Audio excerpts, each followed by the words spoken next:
Nga salla e rinumërimi, tashmë jemi me sekretarin e përgjithshëm të Partisë së Lirisë dhe deputeti i kësaj partie që do të marrë në shtator, do të fillojë detyrën, zotin Tedi Blushi.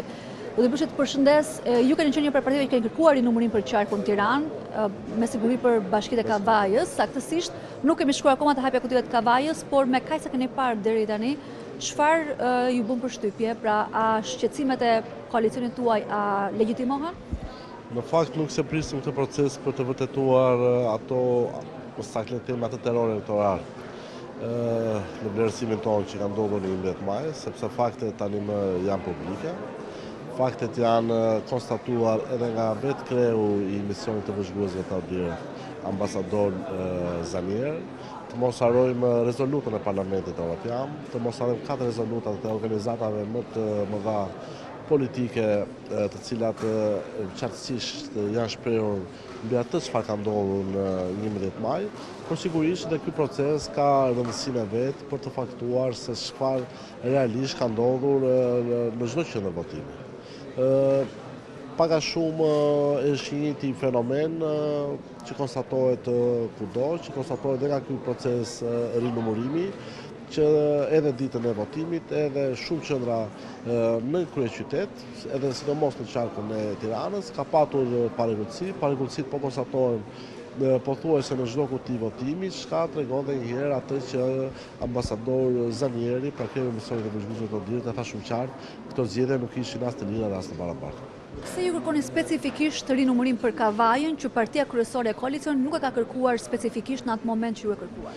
Ka qenë një kërkesë e vetë presidentit të Partisë së Lirisë, zotit Meta, i cili ka bërë të qartë edhe arsyet, për shkak sepse në këtë bashki ai ka dërguar më shumë letra dëtuar mbështetësve dhe bashkëpunëtorëve të tij, se sa rezultojnë vota, nuk ka asnjë lidhje sa i përket mënyrës së funksionimit të koalicionit apo të bashkëpunimit tonë me Partinë Demokratike, është thjesht një procedurë për të verifikuar dyshimet tona të arsyeshme se në këtë bashki ka patur një tjetërsim votash drejtuar zotit Meta. Në vlerësimin tonë nuk ka tretje të votave të Partisë së Lirisë, ka vetëm tjetërsim, çka qartësisht janë dy koncepte krejt ndryshme.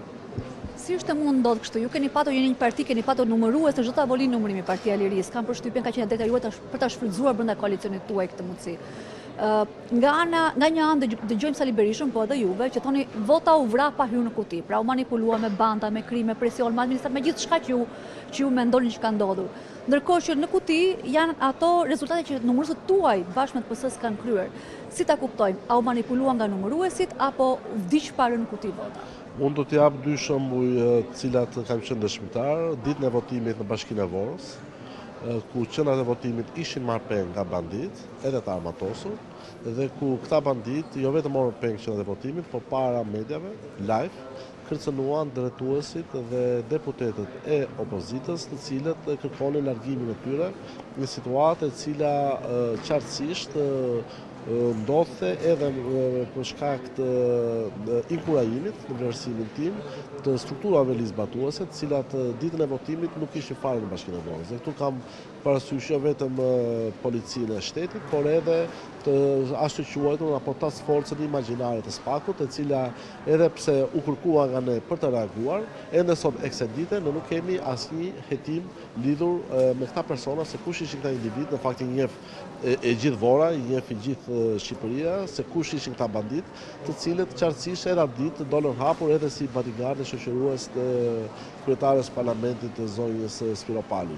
Dhe rasti tjetër është gjatë rinumërimit që konstatova sot të një qendre votimi në Bashkinë e Kamrës, qartësisht u pa shumë fletë të pavlefshme, ku qytetarë të cilët në kushte presionin kishin votuar Partinë Demokratike dhe në anën tjetër kishin votuar edhe ministrin e brendshëm. A ka logjik që një demokrat ose një përfaqësues i opozitës të votojë dhe opozitën, të votojë dhe ministrin e brendshëm? Ndërkohë, pyetja e fundit që kam për ju është sërish logjike, me qenë të logjika. A ka logjik që të jeni vetëm ju, një deputet fitues, që jeni listë sigurt, nuk jeni në rrezik, dhe ata që kërkuan hapjen e kutive sot nuk janë këtu, nuk kanë qenë thuajse fare asdje?